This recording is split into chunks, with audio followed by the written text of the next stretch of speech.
चमक तुझसे पाते हैं सब पाने वाले, मेरा दिल भी चमकाते चमकाने वाले।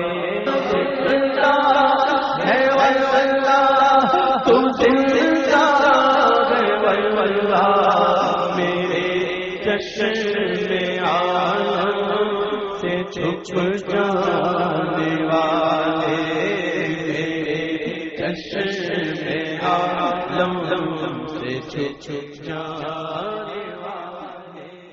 बाकी लोग को तो छोड़ो, संत और बाकी बाबा लोग को छोड़ो, मोहम्मद सल्लल्लाहु अलैहि वसल्लम को भी मानना हमारे लिए हराम है।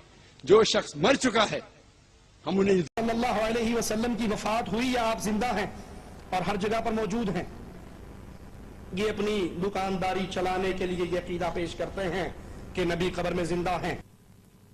अब आइए दूसरे साहब को सुने, ये भी नबी को मुर्दा बनाने के लिए नया फतवा ला रहे हैं। मतलब चैन नहीं आता इनको जब तक इनका ईमान चूंकि मुर्दा हो चुका है, इसलिए नबी को जिंदा मानने के लिए तैयार नहीं है। आइए सुनिए महराज रब्बानी। अल्लाह के नबी मर गए, अल्लाह के नबी मर गए, खबर अल्लाह के नबी बोलो। और जो ये अकीदा न रखे वो काफिर है, इसलिए कि अबू बकर सिद्दीक का ये बयान है कि नबी करीम सल्लल्लाहु अलैहि वसल्लम मर चुके हैं। हजरत उमर का बयान है कि नबी मर चुके हैं। उस्मान गनी का अकीदा है कि नबी मर चुके हैं। अली का अकीदा है कि नबी मर चुके हैं। फातिमा आयशा अज़वाज मुतहरात का ये अकीदा है कि नबी करीम सल्लल्लाहु अलैहि वसल्लम वफात पा चुके हैं। नबी करीम सल्लल्लाहु अलैहि वसल्लम जिंदा बोलो। जो जिंदा माने वो काफिर है, जो जिंदा माने वो कौन है? वो मुसलमान नहीं है। सबसे पहले तो ये कहूंगा कि ये जमात ढंडुरा पीटी कि हम तो किसी को कुछ बोलते ही नहीं है। कुफ्र के फतवे की मशीन गन तो बरेलियों के पास है, मगर आजकल ये तोप दाग रहे कुफ्र के, इनके पास मशीन गन नहीं है, तोपे हैं। नबी करीम सल्लल्लाहु अलैहि वसल्लम मर गए, लहजा भी देखिए, ये भी नहीं कह पा रहा है वो कि इंतकाल फरमा गए, विसाल फरमा, मर गए। जो नबी को जिंदा ना माने वो काफिर है। क्यों? अबू बकर का अकीदा है कि नबी मर गए, उमर का अकीदा है कि नबी मर गए, किसी के लिए उसने रदी अल्लाह अन्हु भी नहीं बोला। बेअदबी का अंदाज देखो। आयशा का अकीदा है मर गए, फातिमा का अकीदा है मर गए। जो नबी को मुर्दा ना माने जिंदा माने काफिर है। सबसे पहली बात, अबू बकर सिद्दीक और हजरत उमर का ये अकीदा, हजरत आयशा का अकीदा, ये सारे अकीदे इसके कान में आके बोल गए ये लोग। कोई हदीस नहीं पेश किया इसने, वक्त की इजाजत नहीं दे रहा है, वरना जितने उसने नाम लिए ना सबकी हदीसें मैं पेश कर सकता हूँ कि नबी कितने जिंदा है। मगर चूंकि अबू बकर और उमर सबसे अफजल है तमाम सहाबा में, और शुरू में पहला नाम उन्हीं के लिए, तो उन्हीं का अकीदा बता देता हूँ क्या था। उठाओ खसाइसुल कुबरा, इमाम जलालुद्दीन सयूती रहमतुल्लाह अलैह की जिल्द नंबर 2, वो फरमाते हैं कि अबू बकर सिद्दीक का विसाल हो रहा था। हजरत उमर को बुलाया, कहा उमर मेरी 2 वसीयत है। पहली वसीयत मेरी नमाज जनाजा आप पढ़ाएं, और दूसरी वसीयत यह है कि जब मेरी नमाज जनाजा हो जाए, मुझे गुस्ल कफन वगैरह सब दे दिया जाए, नमाज जनाजा हो जाए, तो आए उमर मेरे जिस्म को रसूलुल्लाह के रोजे के करीब ले जाना और सरकार से करना, या रसूलुल्लाह आपका रफीक गार, आपका साथी, आपका गुलाम अबू बकर आपके पहलू में दफन होने की इजाजत चाहता है। अगर इजाजत मिले तो दफन करना, इजाजत ना मिले तो जन्नतुल बकी में दफन करना। गोया अबू बकर बता रहे हैं कि मेरा अकीदा तो ये है कि मेरा नबी ऐसा जिंदा है कि वो इजाजत देने पर भी कादिर है और गुफ्तगू सुनने पर भी कादिर है। हजरत उमर ने वही किया, गुस्ल दिया गया, कफन पहनाया गया, हजरत उमर ने नमाज जनाजा पढ़ाई, जनाजा उठाया जाता है, रोज़े रसूल के करीब लाया गया। हुजरे आयशा के दरवाजे बंद हैं, सरकार हुजरे आयशा में हुजूर की कब्र मुबारक थी, दरवाजे बंद है रोज़े अक़दस के। हजरत उमर आगे बढ़े, सलाम अर्ज करते, अस्सलामु अलैकुम या रसूल अल्लाह, आपका रफीके गार, आपका जानिसार, आपका साथी, आपका गुलाम अबू बकर आपके पहलू में दफन होने की इजाजत चाहता है। आका इजाजत है। दरवाजा खुद ब खुद खुलता है, आवाज आती है, रफीक को रफीक से मिला दो। और यही वसीयत हजरत उमर ने फरमाई, क्या मेरे भी जनाजे को रसूलुल्लाह के रोजे पे ले जा रहे, मेरी भी ख्वाहिश है कि सरकार के पहलू में दफन किया जाए। वही मामला हुआ, पूछा गया, अबू हुरैरा आते हैं, या रसूलल्लाह उमर आपका गुलाम आपके पहलू में दफन होने की इजाजत चाहता है, सरकार इजाजत है। फिर आवाज आई इस रफीक को भी हमसे मिला दो। आज दोनों पहलू रसूल में, इजाजत रसूल से है। और नबी ने पहले ही बता दिया था कि होना क्या है। अब यहां मैं एक दलील दे रहा हूं, 2 हदीसें पेश करूंगा, फिर अकीदा देखिए कितना वाज़िह होगा अहले सुन्नत का। अल्हम्दुलिल्लाह एक किताब आले सऊद ने छापी है भी, अल्हम्दुलिल्लाह मेरे पास है। किताब का नाम है मुस्नद आयशा, दारुस्सलाम अहले हदीस का जो मकतब है वहां से छपी है। अलबानी की तखरीज के साथ, जो इनका सबसे बड़ा अल्लामा है। अलबानी ने भी इसकी तखरीज में कहीं इस पर जिरा नहीं की, गोया यह हदीस सही है। किताब किसकी है? इमाम जलालुद्दीन सयूती की मुस्नद आयशा, जो हजरत आयशा की हदीस है उसको उन्होंने जमा कर दिया, छापा अहले हदीस नजदियों ने। उसमें क्या हदीस है जरा सुन लीजिए। हजरत आयशा उम्मुल मोमिन फरमाती है कि एक मरतबा मैंने सरकार से अर्ज किया, या रसूलल्लाह आपकी उम्र मुझसे ज़ाहिरन बड़ी है, मैं आपसे बहुत छोटी हूँ, मेरा गुमान है, मुझे लगता है कि आपका विसाल पहले होगा, मेरा इंतकाल बाद में। तो अल्लाह के नबी मैं चाहती हूँ कि आप वसीयत फरमा दे कि आपके पहलू में मुझे दफन किया जाए, ताकि मेरी मौत के बाद फिर कोई इख्तलाफ करने वाला इख्तलाफ ना करे। इसलिए आप पहले ही हुक्म फरमा दीजिए कि लोगों मेरी कब्र के बाद अगर कोई दफन होगा तो मेरी बीवी आयशा है, आप वसीयत कर दीजिए, तहरीर करवा दीजिए। सरकार मुस्कुराए, फरमाया आयशा तुम वहां कैसे दफन हो सकती हो? एक तरफ तो अबू बकर आने वाले हैं, उमर आने वाले, और दूसरी तरफ हजरत ईसा आने वाले हैं।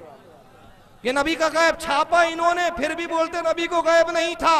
और एक सही हदीस, अल्लाह के नबी ने उमर का हाथ पकड़ा, सीधे हाथ में अबू बकर का हाथ पकड़ा, उल्टे हाथ से हजरत उमर का पकड़ा। आप खड़े हुए मजलिस से, फरमाया लोगों देख रहे हो, एक हाथ मेरा अबू बकर के हाथ में है, दूसरा हाथ मेरा उमर के हाथ में। जैसे इस मजलिस से अबू बकर, उमर और मैं उठे हैं, कयामत और कब्र में एक साथ आए। तो नबी ने तो कह दिया था, नारा भी थोड़ा रोक दे, फिर आपको मैं इजाजत दूंगा भी जितने चाहे नारे लगाए। मैं अब अहम नुक्ते पे आ रहा हूं। नबी ने कह दिया था साहबा के जिंदगी में, साहबा मौजूद है, रसूल बज़ाहिर हयात है, हजरत आयशा भी राविया कि पहली फरमाया मेरे पहलू में अबू बकर भी आएंगे, उमर भी आएंगे, हाथ पकड़ के भी बता दिया कब्र से ऐसे उठाए जाएंगे। तो फिर हजरत अबू बकर को इजाजत की क्या जरूरत? सीधा सीधा इतना कहते लोगों याद है रसूलुल्लाह ने क्या किया था, अमल करना उस पर। ये नहीं कहा कि रसूल ने तो कहा था कब्र से ऐसे उठेंगे, आयशा तुम गवाह हो, तुमसे भी कहा था अबू बकर मेरे पहलू में आएगा, उमर पहलू में आएगा, इजाजत की जरूरत नहीं, दफन कर देना। ये नहीं, अबू बकर जानते थे ऐसे नाबिकार पैदा होने वाले हैं जो मेरे नबी की हयात का इनकार करेंगे। फरमाया इजाजत तो है, मगर एक बार और इजाजत ले लेना, ताकि नबी इजाजत दे तो कयामत तक के लिए गवाह हो जाए कि नबी ने विसाल के बाद कलाम भी किया है, इजाजत भी दी है, गोया नबी जिंदा है।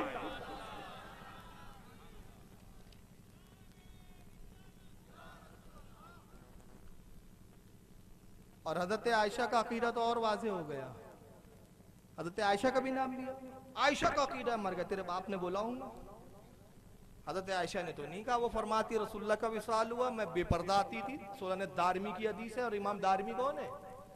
इमाम बुखारी के उस्ताद, इमाम मुस्लिम के उस्ताद, इमाम अबू दाऊद के उस्ताद। अगर वो मुशरिक थे तो ये कहां बचे? फिर मुशरिक से पढ़ने वाला कभी मोमिन हो सकता है? और मुस्लिम में इमाम दारमी की 6 हदीसें आई है। सही मुस्लिम, जिस पर इमाम मुस्लिम ने खुद दावा किया कि इसकी एक हदीस भी मैंने ज़ईफ तक नहीं लाई, इमाम दारमी से 6 हदीसें नकल की। तिरमिज़ी में इमाम दारमी से हदीसें आई, अबू दाऊद में इमाम दारमी से हदीसें आई। इमाम दारमी की सुनाने दारमी बहुत मशहूर मकबूल किताब, इमाम बुखारी के उस्ताद, इमाम मुस्लिम के उस्ताद हजरत आयशा से नकल करते उम्मुल मोमिन कहती है कि अल्लाह के नबी का विसाल हुआ, मैं बेपर्दा जाती थी इसलिए कि मेरे शौहर है, इनसे पर्दे की क्या जरूरत। फरमाती अबू बकर का विसाल हुआ, तब भी मैं बेपर्दा जाती थी जियारत के लेके। आखिर मेरे वालिद है, वालिद से भी पर्दा नहीं, मगर जैसी ही उम्र आए मैंने अपने आप को पर्दे में छुपा लिया कि अब उम्र से हया आती है कि गैर महरम है। मुर्दों से भी पर्दे किए जाते हैं। बता रही है कि तुम नबी की हयात का इनकार कर रहे हो, अरे यहां तो उमर हयात, इनसे भी पर्दा जरूरी। हजरत आयशा का ये अकीदा था। ये 3 हदीसें मैं यहाँ तिलावत कर रहा हूँ, 2 हदीसें सिर्फ, वक्त भी नहीं है। हाँ 3 हदीसें पढ़ देता हूँ नबी की हयात के लिए। मेराज रब्बानी कहता है कि जो अंबिया को नबी को जिंदा माने वो काफिर है। अब नबी खुद बता रहे हैं अकीदा, अपना नबी खुद अकीदा बता रहे हैं, मेरा क्या अकीदा है? तो माज़अल्लाह इसके फतवे के मुताबिक तो नबी भी काफिर हो गए, और जो नबी को काफिर बा बोले वो खुद मोमिन बचा। आई हदीस सुने, अन अनसिन रदियल्लाहु ताला अन्हु। और एक बात बता दूं, इसमें एक हदीस भी मैं ज़ईफ नहीं पेश कर रहा हूं। किसी की मां ने जना है तो एक हदीस को भी ज़ईफ साबित कर दे, एक हदीस भी ज़ईफ नहीं है, तीनों जो मैं भी पेश कर रहा हूं। अन अनस इब्न मालिक रदियल्लाहु ताला अन्हु क़ाल, अनस इब्न मालिक रदियल्लाहु ताला अन्हु कहते हैं, क़ाल रसूलुल्लाह सल्लल्लाहु अलैहि वसल्लम, अल्लाह के नबी ने इरशाद फरमाया, अल अंबियाउ अहयाउन फी कुबूरिहिम युसल्लून। अंबिया अपनी कब्रों में जिंदा है और नमाज पढ़ते हैं। मुर्दे नमाज नहीं पढ़ते। नमाज पढ़ने के लिए जिस्म भी चाहिए और रूह भी चाहिए। रूहें नमाज नहीं पढ़ती, रूहों को नमाज की हाजत नहीं। नमाज की हाजत जिस्म और रूह दोनों को है। तो सरकार ने कहा अंबिया, सिर्फ ये नहीं कहा मैं, सारे अंबिया अपनी कब्रों में जिंदा है और क्या करते हैं? नमाज पढ़ते हैं। इस हदीस को किसने लिखा? इमाम बहकी ने हयातुल अंबिया पूरा किताब रिसाला लिखा। अल्हम्दुलिल्लाह इस किताब का मैंने तर्जुमा किया उर्दू में, अरबी किताब है ये नेट पे डली हुई, आप जाके पढ़े। इसमें कितनी हदीसें उन्होंने लिखी और कितनी हदीसों पे सनद पे बहस की है। तो ये जो हदीस है सफ़ा नंबर 3 पर इमाम बहकी के हयातुल अंबिया। इमाम अबू याला ने अल मुस्नद में जिल्द 6 सफ़ा 147 पर इस हदीस को लिखा। इमाम हैसमी ने मजमउ ज़वाइद जिल्द 8 सफ़ा 211 पे लिखा। इमाम इब्न हजर अस्कलानी ने फतहुल बारी शरहुल बुखारी जिल्द 2 सफ़ा 352 पे लिखा। और खुद गैर मुकल्लिदों के अल्लामा इब्न तैमिया ने मजमउल फतावा सफ़ा 170 पर लिखा। आइए दूसरी हदीस, ये भी अनस इब्न मालिक से है।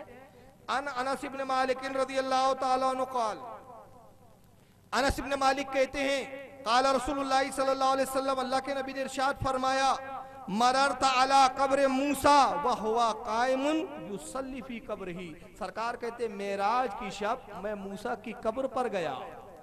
मूसा की कब्र पर पहुंचा तो मैंने मूसा को कब्र में खड़े होकर नमाज पढ़ते हुए देखा।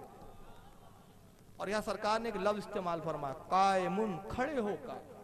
मुर्दे खड़े नहीं होते। सरकार ने वाजे कर दिया, कोई ये ना समझना कि मैंने यूसल्ली कहा तो सलात से ये मुराद ना ले लेना कि वजीफा पढ़ रहे होंगे लेटे लेटे, किबला मिल रहे होंगे। ये तावील ना कर लेना कि अपने रब की तस्बीह बयान कर रहे होंगे या मुझ पर दरूद पढ़ रहे होंगे, क्योंकि सलात के एक मायने दरूद भी होते हैं। सरकार ने बताया नहीं, कायमुन, खड़े थे। तो बताया खड़े थे मतलब जिंदा थे, मुर्दे खड़े नहीं होते। और एक बड़ी प्यारी बात आ रही है, नुक्ता आ रहा है, मैं बता देता हूँ आपके लिए, बड़ा अकीदे की जान होगा अहले सुन्नत के लिए। सरकार कौन से मेराज सफर की बात बता रहे हैं? ये मेराज किससे मिलने जा रहे थे रसूलुल्लाह?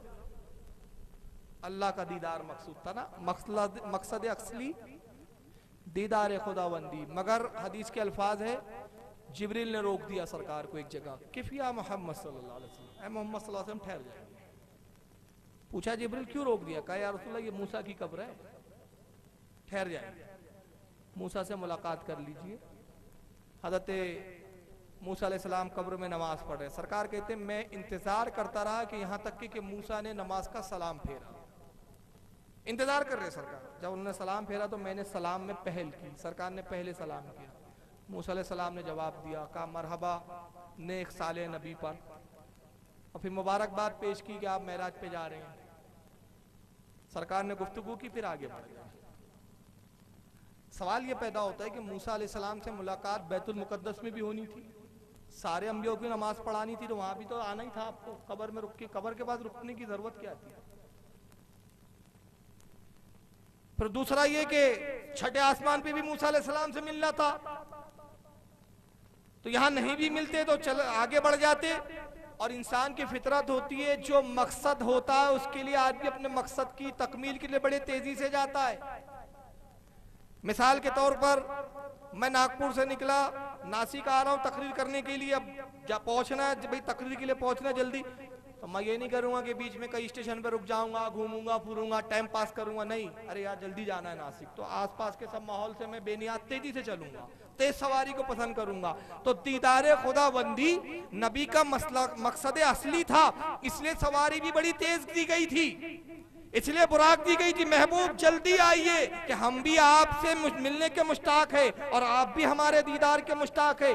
तेज सवारी दी गई, मगर उसके बावजूद मूसा अलैहिस्सलाम की कब्र पर क्यों रोका गया? जिब्रील ने रुकवाया, रुकवा के बताया कि कब्रों की जियारत करना देख लो नबी की सुन्नत है।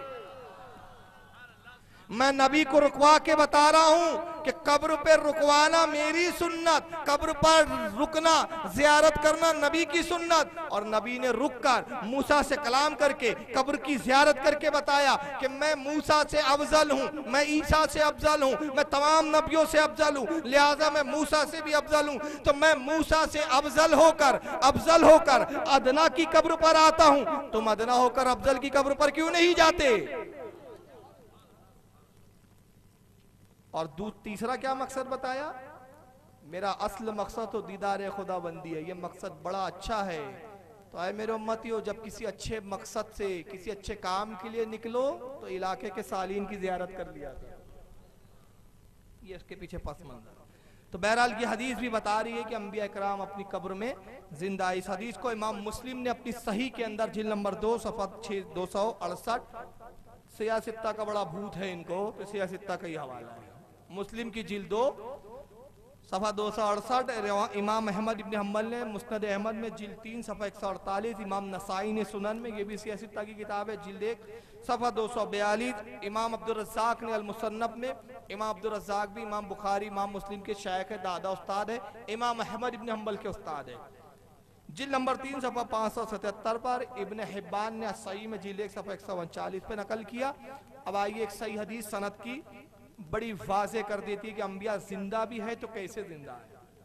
अन अबी दरदा रदियल्लाहु ताला अन्हु क़ाल, अबी दरदा रदियल्लाहु ताला से रिवायत है, कहते हैं क़ाला रसूलुल्लाह सल्लल्लाहु अलैहि वसल्लम, अल्लाह के नबी ने इरशाद फरमाया, सरकार सल्लल्लाहु अलैहि वसल्लम इरशाद फरमाते, इन्नल्लाह ताला हर्रमा अलल अर्दी अन तक़ूलू अजसादल अंबियाए फनब्बियुल्लाहि हय्युन युरज़ुक़। हज़रत सरकार इरशाद फरमाते, लोगों, अंबिया पर अल्लाह ने जमीन पर, कब्र की जमीन पर अल्लाह ने ये हराम फरमा दिया कि वह अंबिया के जिस्मों को खाए। जमीन पर अल्लाह ने हराम कर दिया कि वह अंबिया के जिस्मों को नुकसान पहुंचाए, उनके जिस्म महफूज है। और फरमाया कि उनके जिस्म महफूज नहीं बल्कि वो जिंदा है। और कैसे जिंदा? अल्लाह की जानिब से उनको रिस्क दिया जाता है, रिस्क भी खाते हैं। इस हदीस को इमाम इब्ने माजा ने लिखा, ये भी सियासित्ता की किताब है, जिल्द नंबर 1 सफ़ा 99। इसको मिशकात ने भी नकल किया, जिल्द 1 सफ़ा 121। और हजरत मुल्ला अली कारी ने मरकात शरह मिशकात जिल्द 3 सफ़ा 242 पर लिखा और फरमाया, इस हदीस की सनद नहायत उम्दा और आला है।